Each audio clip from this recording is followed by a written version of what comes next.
Dr. Oz's political career is unfortunately alive and well. That's $20 for crudité, and this doesn't include the tequila. Oz has earned Trump's nomination to head the Centers for Medicare and Medicaid Services. High-profile name for the new Trump administration. Tell us more. Yeah, not just a high-profile name. Dr. Oz is also a television star. Because why not? I don't see a problem with our government being filled with Trump's favorite TV personalities. I, for one, can't wait for the next Secretary of Urban Housing and Development, Elmo from Sesame Street. By the way, if you enjoy our videos, be sure to like and subscribe. It really helps out the channel. But it looks like the Democrats are looking to squash Oz's slimy attempts back into the government by revealing his personal financial interests in privatizing healthcare. This comes after Trump announced Mehmet Oz to oversee Medicare and Medicaid. The challenge with he's going to have with Medicare and Medicare services is that they're chronically underfunded, deeply popular government programs, right? So you have people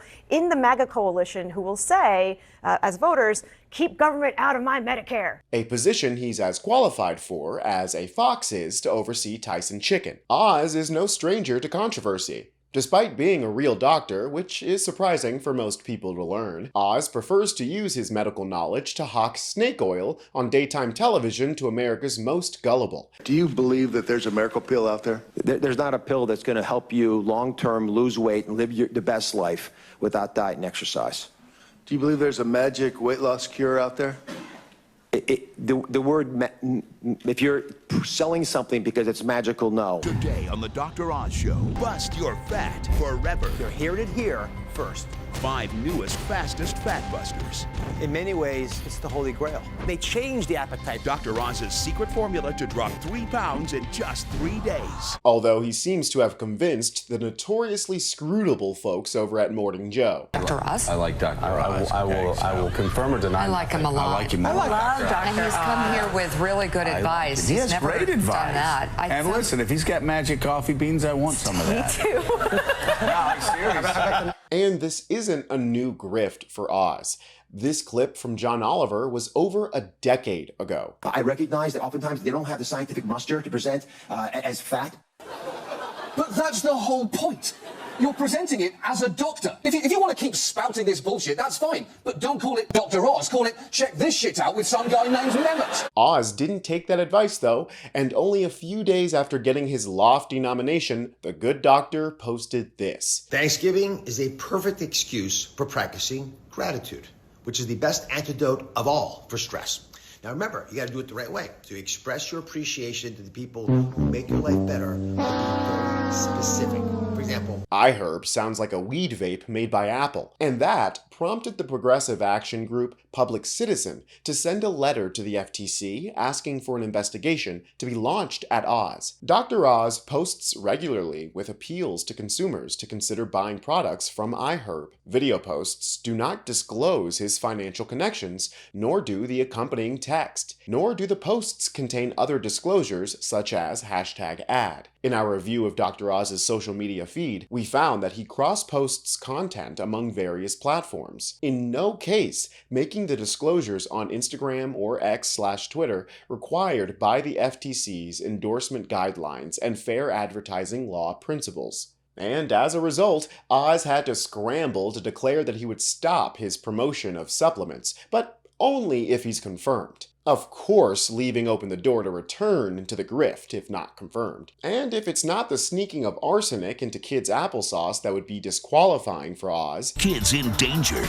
It was the show that left the audience with their mouths gaping. Some of the best known brands in America have arsenic in their apple juice. Maybe it would be the $8.5 million in healthcare stocks that would do it. During his 2022 Senate race against the traitorous ogre John Fetterman, Dr. Oz was required to disclose his stock holdings. And instead of a Medicare option for all, which you know has a 70% approval rating in the US, Dr. Oz supports Medicare Advantage for all. While sounding similar, Medicare Advantage is the private option version of Medicare, covering the same things, except instead of the coverage being provided by the government, it's provided by companies like Humana and United Healthcare, which, as we all know, are very popular companies right now.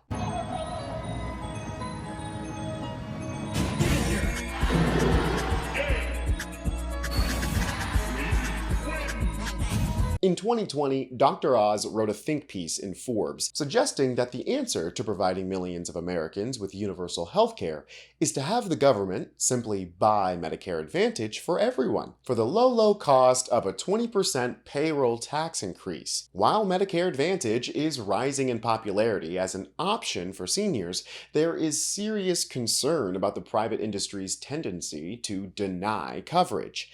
On top of that, Medicare Advantage is cost ineffective. An audit by MedPAC shows that Medicare spends 22% more for Medicare Advantage patients, an estimated $83 billion more dollars for 2024, which conveniently matches the 20% increase Oz had suggested.